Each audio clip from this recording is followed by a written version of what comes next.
हमें तो ऐसा लग रहा है कि छम विधानसभा में एक तरफा जीत होने वाली है। जिस तरीके से हमने अखनूर में विकास करवाया है, उसी तरीके से हम छम विधानसभा में भी अच्छा विकास करवाया। 2014 से जब से ये सरकार बनी है, तब से मेरे ख्याल में पाकिस्तान ने भी सबक सीखा है, क्योंकि हमारे आदरणीय रक्षा मंत्री राजनाथ सिंह जी ने स्टार्ट में ही 2 टूक लफ्ज़ों में पूरे विश्व को एक संदेश दे दिया था कि हमारा देश बड़ा शांतिप्रिय देश है। हम कभी भी किसी पे पहला हथियार नहीं उठाते। हाँ, अगर किसी ने हमारी तरफ टेढ़ी नज़र करके देखा या पाकिस्तान ने कोई ऐसा किया, तो पूरे विश्व के नक्शे में पाकिस्तान कहीं नज़र नहीं आएगा। जो इन्होंने घोषणा पत्र निकाला, ये सिर्फ एनसी ने नहीं निकाला, कांग्रेस और एनसी का गठबंधन, तो दोनों का मान सकते हैं आप। और अगर ये कह रहे हैं कि हम 370-35 वापस आएंगे, इसका मतलब ये दोबारा अलगाववाद पैदा करेंगे। यहाँ इन लोगों के घोषणा, ये जो मैनिफेस्टो निकालते हैं उसको घोषणा पत्र कहते हैं, लेकिन भारतीय जनता पार्टी कभी घोषणा नहीं करती। भारतीय जनता पार्टी संकल्प करती है। 70 साल से हमने वो मुद्दा लिया था कि जैसे ही हम सत्ता में आएंगे पूर्ण बहुमत में, हम राम मंदिर का निर्माण करेंगे। भारतीय जनता पार्टी ने राम मंदिर का निर्माण किया। हमने CA NRC का मसला लिया था, हमने वो भी लागू किया। हमने ट्रिपल तलाक खत्म करने का किया, वो भी किया। अभी काम करने की बड़ी ज़रूरत है वहाँ पे। जैसे बॉर्डर क्षेत्र में हमारे जितने भी लोग रहते हैं, अब उनको उनकी जो खेती बाड़ी का सिस्टम है, जहाँ बाकी है, वो ठीक करना है।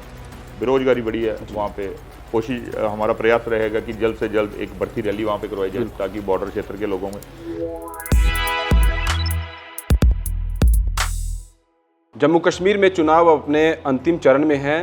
फर्स्ट और सेकंड फेज़ का चुनाव जो है वो हो चुका है। काफ़ी भारी मात्रा में लोगों ने जो है वो वोटिंग की है। अब रह चुका है तीसरे चरण का। हमारी कोशिश है, लोगों से भी लगातार हमारी बातचीत चल रही है और उम्मीदवारों से भी हमारी बातचीत हो रही है। उम्मीदवारों से इसलिए हो रही है कि क्या विज़न है, क्या फोकस जो है वो अपने लोगों के लिए वो लेकर आ रहे हैं, और लोगों से, आम लोगों से इसलिए कर रहे हैं हम बात कि क्या उनको दिक्कतें अब तक फेस करनी पड़ी हैं, क्या मुश्किलें हैं, और क्या वो चाहते हैं, किस तरह की यहाँ पर बेहतरी हो, और किस उम्मीदवार और किस पार्टी से वो उनको ज़्यादा उम्मीदें हैं।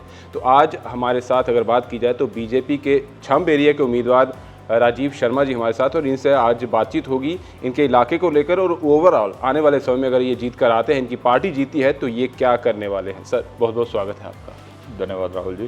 सर, सबसे पहले तो आपकी कॉन्स्टिट्यूंसी की बात करते हैं। आपकी विधानसभा क्षेत्र में किस तरह का आप वहाँ पर रुझान देख रहे हैं, क्या उत्साह वहाँ पर है?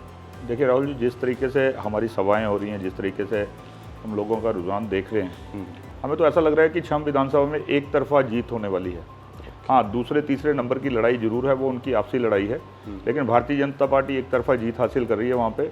और लोग आज समझ रहे हैं कि कौन सी पार्टी जो है वो इस क्षेत्र को सुरक्षित रख सकती है, कौन सी पार्टी जम्मू कश्मीर को सुरक्षित रख सकती है। और बाकी कांग्रेस का टाइम देखा है, और ये जो इंडिपेंडेंट वगैरह आज़ाद लोग हैं, ये भी वहीं से निकले हुए हैं, वही उसी विचारधारा से निकले हुए हैं। तो लोग समझते हैं इस चीज़ को अच्छे तरीके से, इसीलिए लोग भारतीय जनता पार्टी के भरपूर सहयोग कर रहे हैं। और भारतीय जनता पार्टी के पक्ष में लोग 1 तारीख को काफ़ी मात्रा में वोट करेंगे और एक तरफा जीत भारतीय जनता पार्टी हासिल करेगी। आपकी अपोजिशन की बात की जाए तो वहाँ वो कैंडिडेट हैं कांग्रेस के जो पहले यहाँ पर डिप्टी CM भी रह चुके हैं। जी जी। और उन्हीं के पार्टी के अब वो जो निकले हैं वहाँ से, वो इंडिपेंडेंट भी खड़े हैं। तो आपको लगता है कि कहीं वो भारी ना पड़ जाएंगे? आपकी तरफ से तो कहा जा रहा है कि ऐसा नहीं है, एक तरफा ही होगा, लेकिन वो तो पुराने नेता भी रह चुके हैं, तो लोगों की तरफ क्या लोग उनकी तरफ झुकाव करेंगे? देखिए, ये दोनों जो प्रत्याशी, जो एक इंडिपेंडेंट और जो कांग्रेस के प्रत्याशी हैं, दोनों कांग्रेस से निकले हुए हैं, और कांग्रेस को सभी अच्छे तरीके से जानते हैं किस तरीके की नीतियां उनकी जम्मू कश्मीर के लिए रही हैं, और पूरे देश में देख लीजिए किस तरीके की नीतियां रही हैं। आज लोग भलीभांति कांग्रेस को जानते हैं, इसलिए कांग्रेस की तरफ तो कोई देखना भी नहीं चाहता। और जो आज़ाद हैं वो भी तो वहीं से निकले हुए हैं, उनको भी लोगों ने आजमाया हुआ है, चाहे किसी भी तरीके में, चाहे उनको बुजुर्गों को आजमाया हुआ है, चाहे उनको लोगों ने देखा तो हुआ सब कुछ उनका। तो इसलिए ऐसा लगता नहीं है कि कोई, हाँ, उनकी आपसी लड़ाई जरूर है, वो दोनों आपस में जरूर लड़ जा रहे हैं कि दूसरे नंबर पे कौन रहेगा, तीसरे पे कौन रहेगा। अभी आपकी विधानसभा की बात की जाए तो आप लगातार उनसे मिल भी रहे हैं। डिलिमिटेशन के बाद आप क्या चीज़ देख रहे हैं वहाँ की, क्योंकि बहुत सारी जगहों की अलग अलग जगहों से जो है उनको जोड़ा गया है, तो आपके छाम एरिया में किस तरह का है? देखिए, डिलिमिटेशन के बाद जो परिसीमन यहाँ पे हुआ है, परिसीमन के बाद क्षेत्र काफ़ी बड़ा हो गया छाम विधानसभा का। वो एक कॉर्नर उसका रियासी जिला के साथ लगता है, और दूसरा रजौरी, और तीसरा पाकिस्तान के साथ लगता है।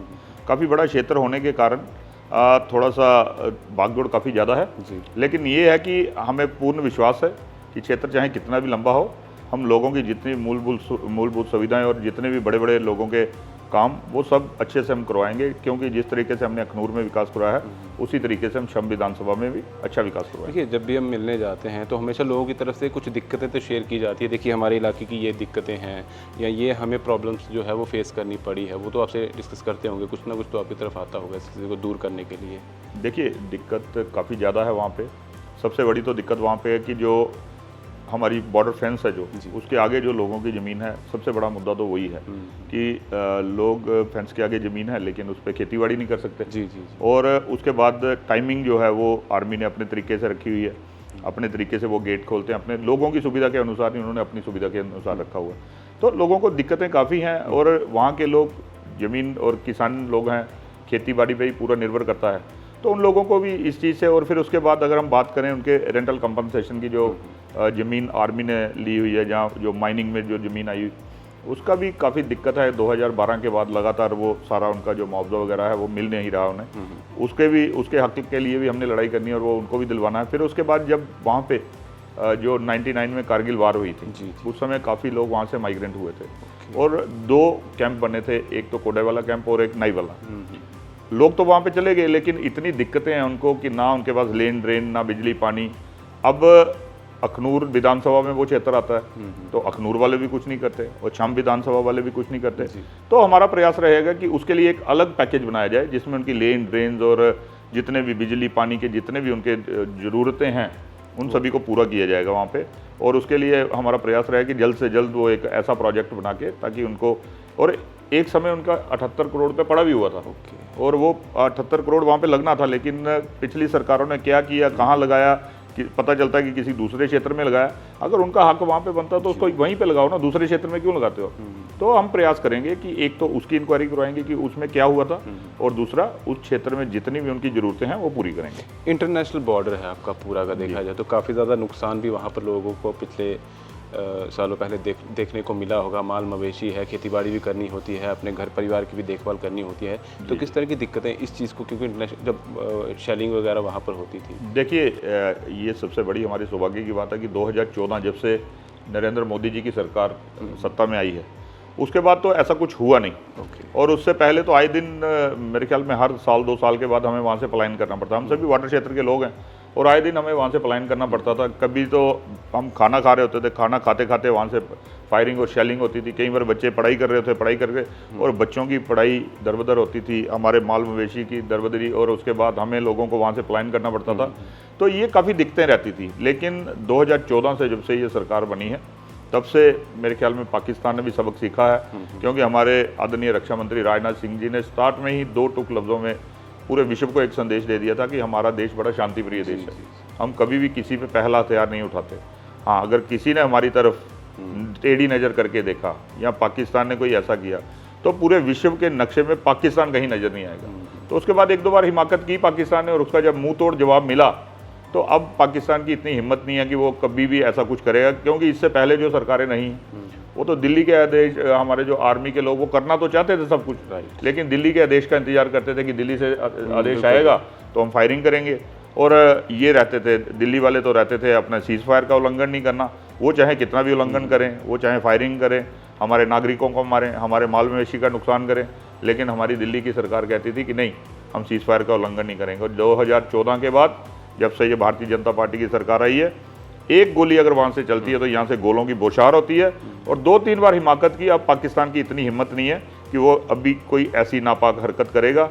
और 2014 के बाद ऐसा कभी भी ऐसा मौका नहीं आया कि हमें वहाँ से पलायन करना पड़ा। यानी कि पूरे तरीके से अगर जिस तरह से आप कह रहे हैं कि पिछले 10-12 सालों से एक लोगों में भी जो डर था वो भी खत्म हुआ है, अब खुशहाली से वो रह रहे हैं, और जिस तरह से आर्मी को फ्रीडम दी गई है वो भी काफ़ी अच्छी मुहिम है। बिल्कुल बिल्कुल, अच्छा, आज लोग खुश हैं इस चीज़ से। और आज जब एक इस चीज़ का भी बड़ा फ़ायदा हमें मिल रहा है, जब हम क्षेत्र में जाते हैं तो लोग इस चीज़ की भी बड़ी सराहना करते हैं कि जब से भारतीय जनता पार्टी सत्ता में आई है तब से ये गोलाबारी, ये फायरिंग वगैरह का ये बिल्कुल टोटली बंद हो गया। अभी आपने बात ही की है कि ये सीज़ फायर का उल्लंघन अब नहीं होता है। अभी जो आपकी अपोजिशन में है, अगर एनसी की बात की जाए या कांग्रेस की, चलिए कांग्रेस का तो मैनिफेस्टो ही नहीं आया है, एनसी का मैनिफेस्टो आया है। उन्होंने अपने मैनिफेस्टो में साफ तौर पर कहा है कि हम जीत के आएंगे तो पाकिस्तान से बात करेंगे, व्यापार करेंगे, ट्रेड अपना शुरू कर देंगे। उन्होंने कहा है कि हम जीतेंगे तो हम जो जेलों में बंद हैं उनको रिहा करेंगे। उन्होंने कहा है कि जो 370 और 35 से है उसको हम वापस लेकर आएंगे। देखिए, ये जो इन्होंने घोषणा पत्र निकाला है, ये सिर्फ एनसी ने नहीं निकाला, कांग्रेस और एनसी का गठबंधन है, तो दोनों का मान सकते हैं आप। और अगर ये कह रहे हैं कि हम 370-35 वापस आएंगे, इसका मतलब ये दोबारा अलगाववाद पैदा करेंगे यहाँ। जिस अलगाववाद को आज ज़मीन में दफन कर दिया, कहाँ गए आज वो मीर रियाज, उमर फारूक, कहाँ गए वो जिलानी, कहाँ गए यासीन मलिक, जो एक कैलेंडर निकालते थे, कश्मीर 2-2 महीने बंद रहता था, लेकिन आज वो सब ज़मीन में दफन है। हाँ, ये जरूर करना चाहते हैं कि उन अलगाववाद को दोबारा जिंदा करेंगे, 370-35 ख़त्म करके, फिर उसके बाद आतंकवाद, जो हमने आतंकवाद भी घटाया और आतंकियों की आजू भी घटाई, और ये उन दोबारा पत्थरबाजों को जिंदा करेंगे, ताकि वहाँ पे जो हमारे भाई, हमारे बच्चे जो वहाँ पे पुलिस में, सेना में जो काम नौकरी कर रहे हैं, उनके ऊपर ये गोलियां बरसवाएंगे, उनके ऊपर पत्थर, ये इस किस्म का माहौल देना चाहते हैं। पाकिस्तान से बात करेंगे, पाकिस्तान का लेना, हाँ पाकिस्तान से बात होगी, कश्मीर पे कोई बात नहीं होगी, पाकिस्तान से अगर बात होगी तो पीओके पे बात होगी। और अगला मुद्दा जो है पीओके है, और हमें पूर्ण विश्वास है कि इन्हीं 5 साल जो हमारी ये सरकार चली, इन्हीं 5 सालों में एक दिन हम जब उठेंगे सुबह, तो हमें पता चलेगा कि हमारी फौजें जो हैं वो पीओके में बैठी हैं, पीओके हमारा हिस्सा है। तो ये ऐसा होने वाला है, और लग रहा है कि 1 आध साल में ही ऐसा हो जाएगा। अच्छा, मोदी सरकार तो पैसे भी कहती केंद्र में बिल्कुल, ये हमारा देखिए, हम आज तक, ये लोग तो घोषणा करते हैं, इन लोगों के घोषणा, ये जो मैनिफेस्टो निकालते हैं उसको घोषणा पत्र कहते हैं, लेकिन भारतीय जनता पार्टी कभी घोषणा नहीं करती। भारतीय जनता पार्टी संकल्प करती है। भारतीय जनता पार्टी ने अगर 70 साल से संकल्प लिया था कि जब हम बहुमत में आएंगे हम 370-35 खत्म करेंगे, हमने किया। भारतीय जनता पार्टी ने 550 साल पुराना मुद्दा, जो 70 साल से हमने वो मुद्दा लिया था कि जैसे ही हम सत्ता में आएंगे पूर्ण बहुमत में, हम राम मंदिर का निर्माण करेंगे, भारतीय जनता पार्टी ने राम मंदिर का निर्माण किया। हमने CA NRC का मसला लिया था, हमने वो भी लागू किया। हमने ट्रिपल तलाक खत्म करने का किया, वो भी किया। ये नहीं है कि ये 4 मसले मैं बता रहा हूँ, सैकड़ों मसले हल हुए हैं। ये वो 4 मसले हैं जिन्हें कोई भी सरकार हाथ लगाना तो दूर की बात, सोचना भी बड़ा पाप समझती थी, लेकिन भारतीय जनता पार्टी ऐसी है जिसने इन सभी के सभी मुद्दों पर काम किया। और ये जो ख्वाब इनके हैं पाकिस्तान से बात करनी, ये तो एक ख्वाब ही बन के रह जाएगा। खैर, अभी एनसी की जो हालत होने वाली है कश्मीर में, वो तो आने वाले समय में ही पता चलेगा, लेकिन चलो ख्वाब देखने में कौन मना कर सकता है। देखें, ये तो वोट इसी चीज़ पे मांग रहे हैं कि 370 हम वापस लेकर आएंगे, तो क्या ये पॉसिबल है लाना? देखिए, आज कश्मीर की जनता भी समझ चुकी है। एक समय था जब इन 3 परिवारों ने कश्मीर की जनता को बेवकूफ़ बनाया। अगर दिल्ली से 100 रुपये चलता था तो 70 रुपये चले जाते थे कश्मीर, 20 रुपये आते थे जम्मू, और 10 रुपये चले जाते थे लेह लद्दाख जी। और उन 70 रुपये में से भी 20 रुपये ये लगाते थे, और 50 तो इन्हों 3 परिवारों के पेट में चला जाता था। तो अब इनको ये दिक्कत हो रही है कि अब वो जो फंड्स पहले हम खाते थे, अब वो इक्वल डिस्ट्रीब्यूटर हो जाए। और पहले जम्मू के साथ जो भेदभाव होता था, आज आप देखिए जम्मू में किस किस्म का विकास हो रहा है। कभी किसी ने सोचा था, अगर ये लोग सत्ता में रहते तो किसी ने सोचा था यहाँ पे इतने बड़े बड़े एक्सप्रेस वे, हाईवेज आएंगे, रिंग रोड आएंगे, IIT IIM आएंगे, एम्स, अगर हम पूरे देश की बात करें तो एम्स 2 थे, आज 23 एम, और जितने पूरे देश में थे इतने हमारे जम्मू कश्मीर में बन रहे हैं। तो इनके टाइम पे कहाँ ये सब कुछ हो सकता था? UPA के टाइम पे, या ये MC PDP के टाइम पे ये सब कुछ था ही नहीं, और कभी सोच भी नहीं सकते थे ऐसा कुछ होने का। तो आज जम्मू और कश्मीर बराबरी पे है। ये नहीं है कि कश्मीर को कुछ कम मिल रहा है, कश्मीर को भी बराबरी पे रखा हुआ है। वो भेदभाव वाली राजनीति आज खत्म है। आज सबको एक समान समझा जा रहा है। आज कोई भी योजना आती है, कोई भी अगर कोई प्रोजेक्ट आ रहा है तो सबके लिए आ रहा है। वो हिंदू के लिए भी आ रहा है, मुस्लिम के लिए भी, सिख के लिए, ईसाई के लिए भी आ रहा है। और अगर कोई योजना लागू हो रही है तो वो भी सबके लिए हो रही है। तो आज भारतीय जनता पार्टी सबका साथ सबका विकास पे काम कर रही है। इनकी तरह एक वर्ग के लिए काम नहीं कर रही जो ये लोग करते थे, या एक क्षेत्र के लिए काम नहीं कर रही। आज सभी क्षेत्रों के लिए काम हो रहा है। तो ये दर्शाता है कि जो इनकी मंशा थी, जो ये आज भी सोचते हैं, वो कभी भी ऐसा पूरा नहीं हो सकता। एक लोगों में फिर भी एक डर बना हुआ है, क्योंकि ये जो चीज़ें हुई हैं पिछले 10 सालों में, ये केंद्र सरकार की तरफ से हुई है, लोकल यहाँ पर सरकार नहीं थी। उनमें डर यही है कि पहले की जो लोकल सरकारें थी उन्होंने जम्मू को नेगलेक्ट किया, यहाँ को इग्नोर किया और तवज्जो वहाँ को दी। अब क्या जब सरकार बनेगी, क्या उनका भी रुख उसी तरफ रहेगा, या यहाँ भी कुछ तवज्जो या फिर बराबरी का बैलेंस किया जाएगा? देखिए, देश में तो भारतीय जनता पार्टी की सरकार है, जम्मू कश्मीर में भी इस बार भारतीय जनता पार्टी की सरकार बनने जा रही है। तो हम किसी के साथ भेदभाव नहीं करेंगे, जैसे वो करते थे वैसा किसी को निगलेक्ट नहीं करेंगे। अगर कश्मीर भी आता है, कश्मीर में भी हमारे विधायक जीतेंगे। जो जितने विधायक हमने खड़े किए हैं, हो सकता है कुछ हमें जो उम्मीदवार इंडिपेंडेंट खड़े हैं उनका भी साथ लेना पड़े। और ये भी है कि जम्मू से Bharatiya Janata party clean sweep कर रही है, बड़ी ज़्यादा सीटें ले रही है। लक्ष्य 50 पार का जो हमने दिया जम्मू कश्मीर में इस बार अपना मुख्यमंत्री, और जब जम्मू का मुख्यमंत्री होगा तो हमें लगता नहीं कि ऐसा कोई भेदभाव वाले कोई काम होगा। जम्मू के काम भी किए जाएंगे और कश्मीर के भी किए जाएंगे। हम ये नहीं कहते कि सिर्फ जम्मू के ही काम करेंगे, हम कश्मीर के नहीं करेंगे। कश्मीर के भी काम होंगे, जम्मू के, और बराबरी पे होंगे। जिस चीज़ की जहाँ पे ज़रूरत होगी उसको वो चीज़ दी जाएगी। आपकी तरफ से मतलब आप लोगों की तरफ से ये कहा जा रहा है कि भाजपा का जो है वो मुख्यमंत्री आएगा। भाजपा अकेले यहाँ पर लड़ रही है, और उनकी बात की जाए वो उनका तो अलायंस है, चाहे आईएनसी की बात की जाए या एनसी की, वो तो अलायंस बनाकर लड़ रहे हैं। ऐसा तो नहीं है कि वो कहीं भारी पड़ जाएंगे बीजेपी पर? ऐसा कुछ नहीं है जी, लोग इनको समझ चुके हैं। मैंने पहले भी आपसे कहा है कि एनसी कांग्रेस की नीतियां देखी हैं लोगों ने। 70 साल तक इन्हीं लोगों ने ज़्यादातर राज इन्हीं का रहा है, और लोगों ने इनको देखा हुआ है किस किस्म की ये राजनीति करते थे। अब कश्मीर का क्या हाल करके रखा था इन लोगों ने, इन 3 परिवारों ने किया था ना। वहाँ के व्यापारियों की बुरी हालत थी, वहाँ पे जो छोटे बिजनेस करने वाले उनकी बुरी हालत थी। क्या था कश्मीर में, और वही पत्थरबाजी, वही सब कुछ। आज लोग समझते हैं कि एक अमन शांति की ज़िंदगी जी रहे हैं। और आप सोचिए कि जो टूरिस्ट वहाँ पे जाता है, कितने लोगों को उससे फ़ायदा होता है, कितना बिजनेस चलता है लोगों का, कितना कुछ होता है। हर बार जब हमारी यात्रा चलती है तो कितना बिजनेस वहाँ पे, कितना ट्रेड बढ़ता है। तो ये लोग समझ चुके हैं कि हमें ये अमन शांति चाहिए, वो वाला पत्थरबाजी, वो अलगाववाद, वो आतंकवाद नहीं चाहिए। तो आज लोग नरेंद्र मोदी जी पे विश्वास करते हैं, कश्मीर के लोग ज़्यादा विश्वास करते हैं। तो हमें उम्मीद है कि कश्मीर से भी अच्छी खासी हमारी सीटें निकलेंगी, और जम्मू से तो हमें निकलनी है। और ऐसा कुछ भी नहीं है कि हम किसी संशय में रहें कि नहीं जी उनसे साथ मिलना पड़ेगा। उनसे जम्मू कश्मीर में भारतीय जनता पार्टी की पूर्ण बहुमत से सरकार बनेगी। और राजीव शर्मा जी का फोकस और विजन क्या है अपने इलाके को लेकर, अपनी कॉन्स्टिट्यूंसी को लेकर? देखिए, सबसे पहले तो मैं कहूँगा कि हम बॉर्डर क्षेत्र के लोग हैं, और सबसे बड़ा ये है कि बॉर्डर क्षेत्र की तरफ ध्यान देना बड़ा जरूरी है। जी जी। क्योंकि उस क्षेत्र को मैं निगलेक्ट नहीं कह सकता, शायद कई बार हमारे ही प्रयासों में कोई कमी रहती है।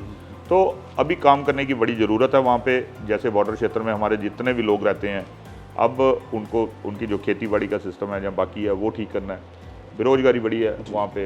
कोशिश, हमारा प्रयास रहेगा कि जल्द से जल्द एक भर्ती रैली वहाँ पे करवाई जाए, ताकि बॉर्डर क्षेत्र के लोगों में। और कुछ रोड कनेक्टिविटीज़ के काफ़ी काम हैं। अगर हम कहें तो जल जीवन मिशन में तो वैसे ही काफ़ी पैसा भी आया हुआ है, ट्यूबवेल भी बन रहे हैं, सब कुछ बन रहा है। पीडीडी में भी काफ़ी काम हुआ है, इलेक्ट्रिसिटी का काफ़ी काम हुआ है। लेकिन और काफ़ी सारी ज़रूरतें रहती हैं। अब वहाँ की हम बात करें तो ITI कॉलेज की बहुत बड़ी ज़रूरत है। अगर चौकी चौरा की हम बात करें तो डिग्री कॉलेज की बड़ी ज़रूरत है। मेरा मंदिर की अगर बात करें तो एक हमारे पंडित गोविंद राम जी थे, स्वर्गीय पंडित गोविंद राम, पूर्व स्वास्थ्य मंत्री रहे हैं, वो हमारे आदरणीय। उन्होंने एक उस समय एक प्रोजेक्ट बनाया था कंडी कैनाल का। तो वो प्रोजेक्ट उस समय बना था 82 करोड़ का। तो फिर जब हम आए, बीच में गैप पड़ गया। गैप पड़ने से 10 साल का गैप रहने से वो प्रोजेक्ट वहीं पे पड़ा रहा। और जब हमारी सरकार, जब हम लोग सत्ता में आए तो उस प्रोजेक्ट को हमने दोबारा निकाला और 323 करोड़ का बना। फिर जैसे ही उस पर हम काम कर रहे थे उस समय सरकार चली गई। तो जैसे ही सरकार आएगी उस पर भी काम करेंगे। और एक बहुत बड़ा, ये एक लोगों को एक बहुत बड़ा तोहफा होगा अगर ये कंडी कैनाल बनती है, तो खासकर हमारे कंडी क्षेत्र के लोगों को काफ़ी फ़ायदा होगा। क्योंकि उनकी जितनी भी ज़मीनें ऐसे ही पड़ी हैं उनमें खेती बाड़ी होगी और काफ़ी फ़ायदा लोगों को होगा। ये कुछ ऐसी हैं चीज़ें जो वहाँ पे करने वाली हैं। और इसके अलावा छोटे मोटे बड़े सारे ऐसे हैं, तो वो सारे के सारे, जैसे अभी माइनिंग की बहुत बड़ी प्रॉब्लम है वहाँ पे। एक गरीब ट्रैक्टर वाला अपना काम नहीं कर सकता। अगर गरीब जाता है तो उसका ट्रैक्टर सीज करते हैं, उसको 12-18 हज़ार रुपये फाइन। और अगर कोई ट्रक, बड़े बड़े डंपर वाले चल रहे हैं, क्रशर चल रहे हैं, उनको कोई पूछ नहीं रहा। तो ये थोड़ा सा इस क्षेत्र में भी ध्यान। स्मार्ट मीटर की बहुत बड़ी दिक्कत। हम कहते हैं, हमने नहीं मना किया कि स्मार्ट मीटर मत लगाओ, स्मार्ट मीटर लगने चाहिए। लेकिन जो बिल आप लेते हो वो बिल लो, उसकी रीडिंग। आप एक महीने बेचते हो 2000 रुपये बिल, दूसरे महीने 6 बेचते हो और तीसरे महीने आप 10,000 रुपये बेच देते हो।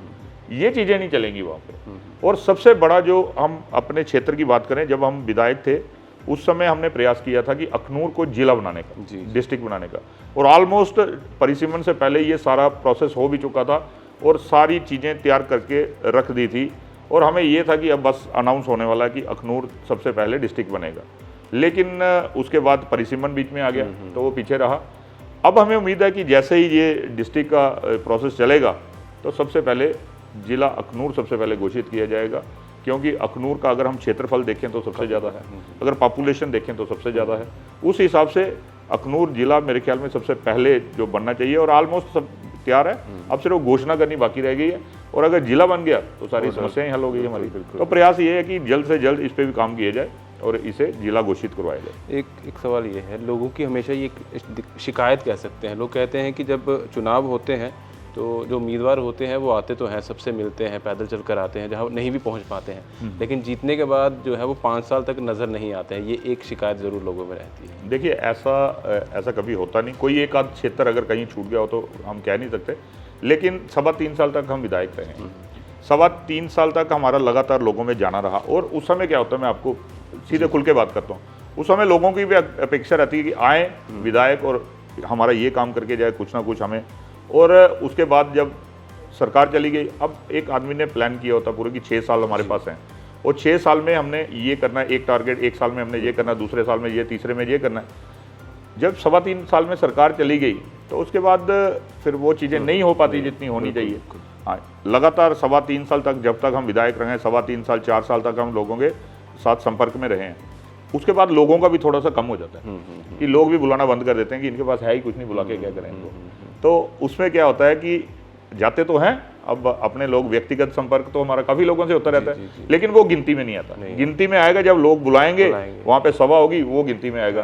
तो लोग उसके बाद सभा बुलाते नहीं, क्योंकि लोगों को पता आएगा तो देखे क्या जाएगा। तो ये है कि अब वो जो लोगों की शिकायत है, विधायक बनने के बाद जैसे जैसे लोग जहाँ यहाँ पे बुलाएंगे वहाँ पे जाएंगे। जैसे हम पहले जनता दरबार लगाते थे चौकी चौरा क्षेत्र में, और अखनूर क्षेत्र में हमारा 25 को अखनूर में जनता दरबार होता था और 8 को चौकी चौरा क्षेत्र में।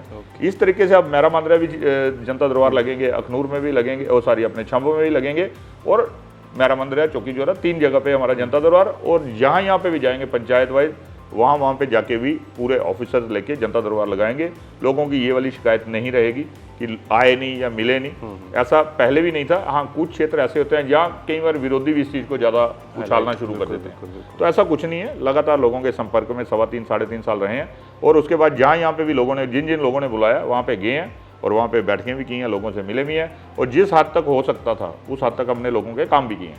अभी आपकी तरफ से कोई मैसेज आपके लोगों के लिए, आपके विधानसभा क्षेत्र के लिए? देखिए, मैं एक ही मैसेज अपने सभी, अपनी विधानसभा के क्षेत्र के अपने देवतुल्य लोगों को देना चाहूँगा कि 1 तारीख को मतदान होने हैं, और ये लोकतंत्र है, लोकतंत्र में हर किसी का अधिकार है कि वो मतदान करे। तो यही अपील सभी से करूँगा कि ज़्यादा से ज़्यादा घरों से निकल के मतदान करें। और इस बार जो मतदान होने वाला है, ये मतदान जो गली, पानी, बिजली, नाली, रोड का मतदान नहीं है, ये तो बनते हैं। और काफ़ी ज़्यादा जितने काम अभी मोदी जी की गवर्नमेंट में हुए हैं, जहाँ जम्मू कश्मीर में जब ये PRI सिस्टम लागू हुआ, जितने काम हुए, इससे पहले कभी 70 साल भी इतने काम नहीं हुए होंगे। काम तो होंगे ही होंगे, लेकिन इस बार जो वोट करना है 370-35 जाने के बाद राष्ट्रवाद पे वोट करना है। तो मैं सभी को कहूँगा कि घरों से निकलें, ज़्यादा से ज़्यादा मतदान करें और राष्ट्रवाद पे वोट करें। इतना ही कहते हुए मैं आपका भी धन्यवाद करूँगा और अपनी सारी छम की और पूरे जम्मू कश्मीर की और पूरे देश की जनता का धन्यवाद। जय हिंद, जय भारत। और 8 तारीख को क्या होने वाला है सर? 8 तारीख को भारतीय जनता पार्टी पूर्ण बहुमत से जम्मू कश्मीर में सरकार बनाने वाली है, और इसकी खुशी और इसकी एडवांस में मुबारक मैं सभी अपने मतदाताओं को, अपने देवतुल्य जनता को देता हूँ। शुक्रिया सर, हमें अपना वक्त देने के लिए। और साफ तौर पर यही कहना चाहेंगे, इसी पर हम ख़त्म करना चाहेंगे इस इंटरव्यू को, कि 1 तारीख को वोट करने के लिए आप ज़रूर निकलिएगा और अपना वोट ज़ाया मत जाने दीजिएगा, क्योंकि ये एक वोट जो है वो आपका आने वाला भविष्य, आपके परिवार का भविष्य, आपके बच्चों का भविष्य जो है वो तय करेगा। अगर सही कैंडिडेट को, सही पार्टी को और उस सरकार को आप बनाएंगे जो डेवलपमेंट की बात करती है, जो आपकी बेहतरी की बात करती है, जो आपके इलाके को और आगे ले जाने की बात करती है, तो उसी प्रत्याशी और उस पार्टी को वोट दीजिएगा। फिलहाल दीजिए इजाज़त, नमस्कार।